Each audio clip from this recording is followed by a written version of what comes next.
Mon Seigneur et mon Dieu, je crois fermement que tu es ici, que tu me vois, que tu m'entends. Je t'adore avec profonde révérence. Je te demande le pardon de mes péchés et la grâce de faire avec profit ce moment de prière. Ma Mère Immaculée, Saint Joseph, mon Père et Seigneur, mon ange gardien, intercédez pour moi. Les baptêmes que nous avons vus ou vécus lors de la veillée pascale, lors de la vigile pascale, sont encore frais dans notre tête. Et c'est impressionnant de voir ces nouveaux chrétiens surgir des eaux. Certains confrères, prêtres, m'ont raconté avoir organisé des baptêmes par immersion totale, et eux-mêmes étaient comme stupéfaits, ébahis, étonnés par ce signe si beau de l'ensevelissement dans les eaux et de la sortie des eaux comme une personne nouvelle, une personne qui est devenue enfant de Dieu. Et alors, les néophytes, ces baptisés nouveaux, eh bien, portent ce vêtement blanc. Et on a envie, avec eux, de le garder toute la vie. Et effectivement, les néophytes, ces nouveaux baptisés, ils portent le vêtement blanc. Et dans l'ancienne Église, dans les premiers temps, ils le portaient toute la semaine suivante, dans les offices, les messes, peut-être même dans la vie de tous les jours. Et ce vêtement blanc, ils le déposaient un dimanche comme celui d'hier, le dimanche in albis.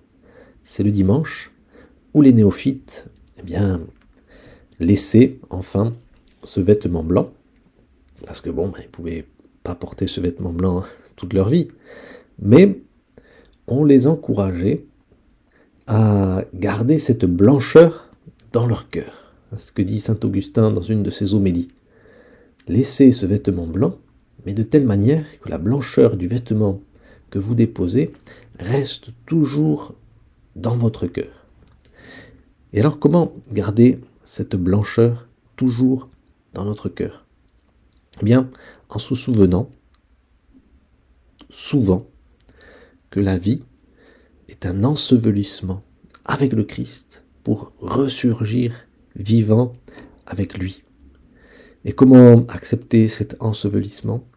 Eh bien, c'est tout simplement en acceptant la croix, en acceptant de porter des petites croix tous les jours, en acceptant ensuite d'accompagner le Christ sur son calvaire pour ressusciter ensuite avec lui. La croix est comme le passage obligé vers la résurrection.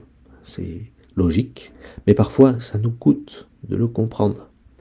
Ça a coûté aux disciples d'Emmaüs.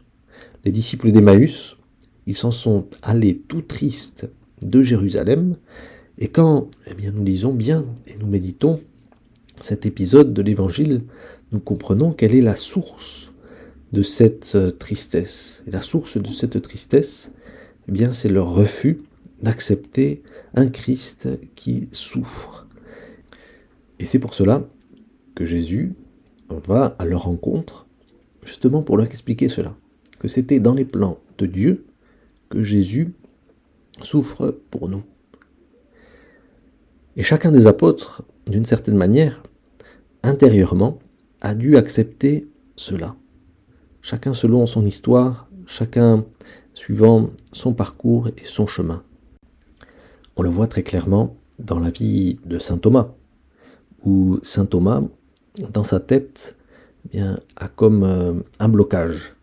Il ne comprend pas comment le Christ puisse être vivant après avoir souffert tout ce qu'il a souffert. Et donc il dit, je veux bien voir le Christ, mais je veux voir ses trous dans ses mains, son côté transpercé. Et enfin, quand il voit le Christ venir vers lui, il se rend à l'évidence. Il a cette magnifique confession de foi en disant « Mon Seigneur et mon Dieu ».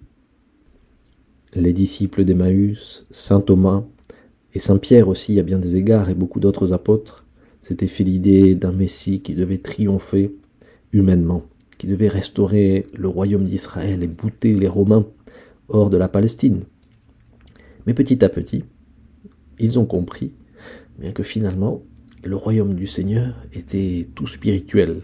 Le royaume du Seigneur était dans les cœurs, et que cela peut rejaillir, bien entendu, sur la société. Mais la souffrance, la mort, la croix font partie de notre vie, et la seule manière d'être heureux, eh bien, c'est d'unir tout cela à la croix du Christ et ressusciter avec lui. J'ai lu il n'y a pas longtemps un petit article sur une personne très bonne qui peut-être un jour sera sainte. Il s'agit d'un Camerounais qui s'appelle Robert Naoussi. Cet exemple plaira certainement à notre public camerounais des 10 minutes avec Jésus.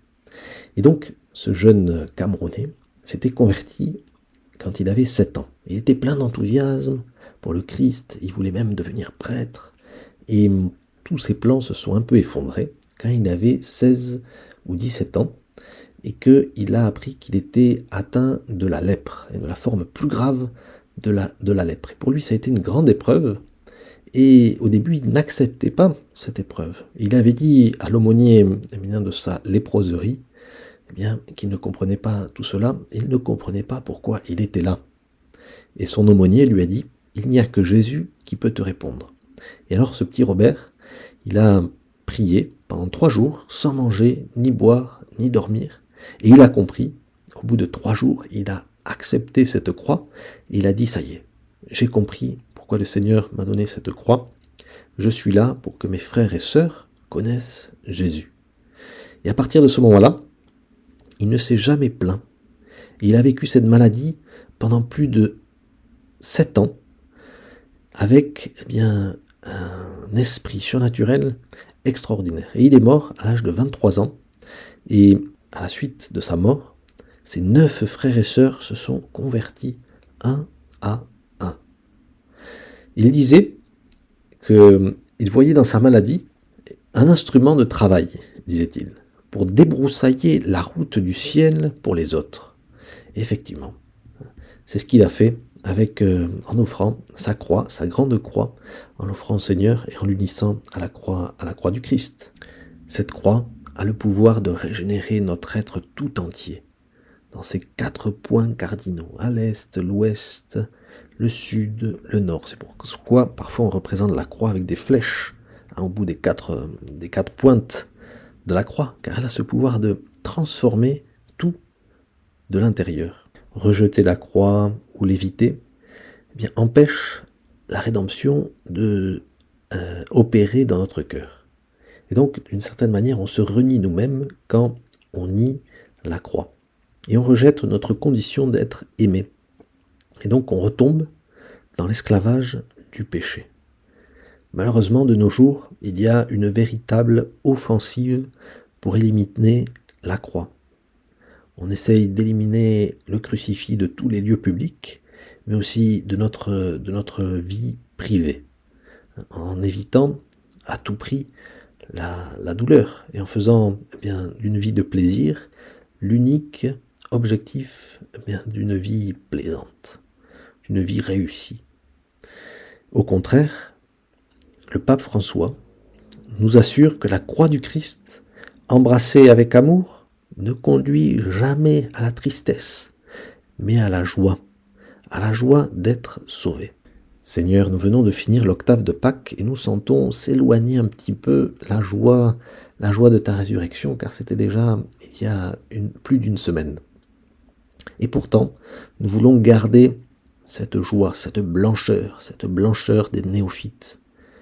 Et nous te disons que pour garder cette blancheur dans notre cœur, nous te disons que nous acceptons, comme ont fini par l'accepter les disciples d'Emmaüs, comme a fini par l'accepter saint Thomas, saint Pierre et tous les apôtres, nous te disons que pour garder cette blancheur originelle et ce vêtement blanc, nous acceptons d'être toujours au pied de ton calvaire pour nous laisser purifier par ce sang et par cette eau qui continue de couler de ton côté ouvert.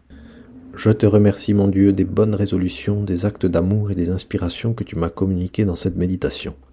Je te demande de m'aider à les mettre en pratique. Ma Mère Immaculée, Saint Joseph, mon Père et Seigneur, mon ange gardien, intercédez pour moi.